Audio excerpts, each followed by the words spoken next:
Hi, I'm Khalil Golivala, host of the BIPOC Manager Podcast, a weekly 5-minute podcast helping minorities overcome prejudice at work and build the careers of their dreams.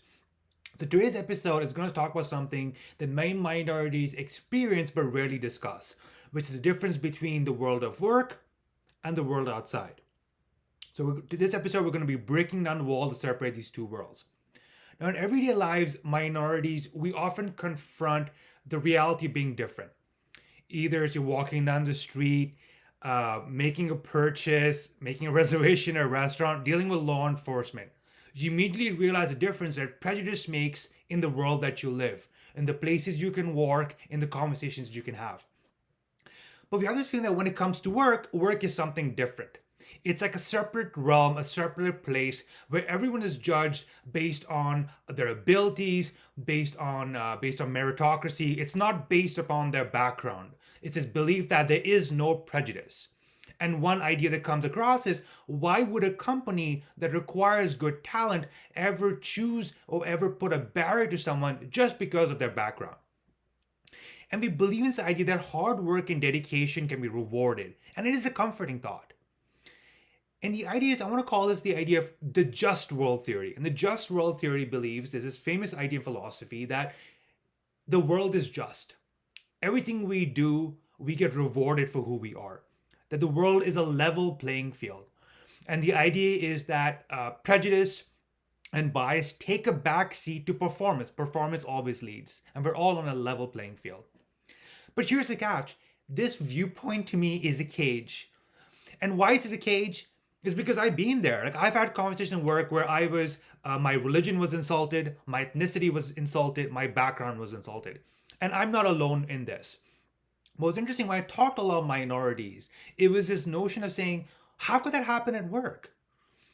And when I ask the person and say, hey, have you ever had stuff screamed at you? Have you had someone heckle you on the street because of your background? Has anyone ever made you feel uncomfortable because of your accent or your name? And the answer has been usually yes. And so I come back and I say, so you've experienced this on the street, you've experienced this in places of restaurants or reservations or talking to medical professionals, you've experienced this in society. But there's something about the notion where when you get into work, when you get in their room or Zoom or however you're doing this, all their prejudice and bias should disappear. And you should be respected and treated only based upon your ability to perform. But that's not the case. And what I believe is that this impacts minorities on a profound level. Because we put on a work persona and we forget about the struggles we face outside on the streets. And so what that means is that that kind of validation that we're looking for, because we don't get it in society, we are not trying to get it at work.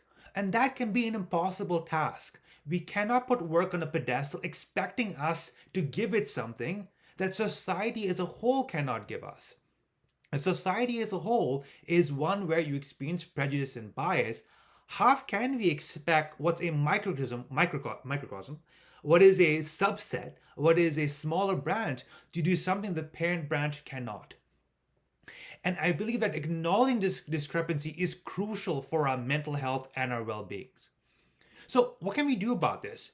Now we must recognize that work is not this separate utopian Narnia where we can forget about our backgrounds, forget about how we're treated on the streets in society.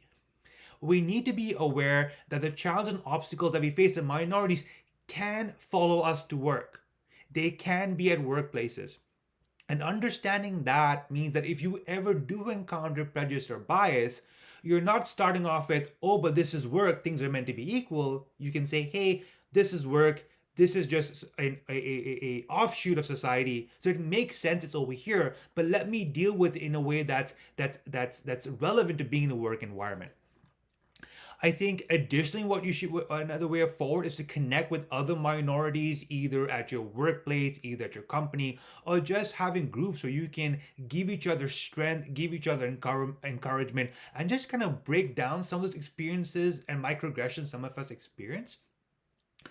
And I think lastly, and it bears to repeat, is if what we're saying as minorities, is society as a whole is treating you through the lens of bias and prejudice, to expect work, which is a subset, which is a microcosm, somehow forget all of this is actually wrong for our mental health, because we're looking for some sense of justice, some sense of being treated equally, when actually study after study shows that that's actually not the case for minorities.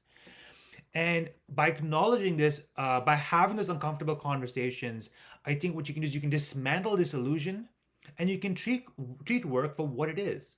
Work is work. It's a job.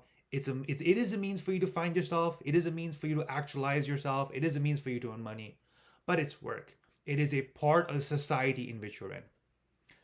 I'm Khalil Goliwala, host of the BIPOC Manager Podcast, a weekly podcast helping minorities overcome prejudice at work. If this episode has been useful, please like, subscribe, or comment. Thank you.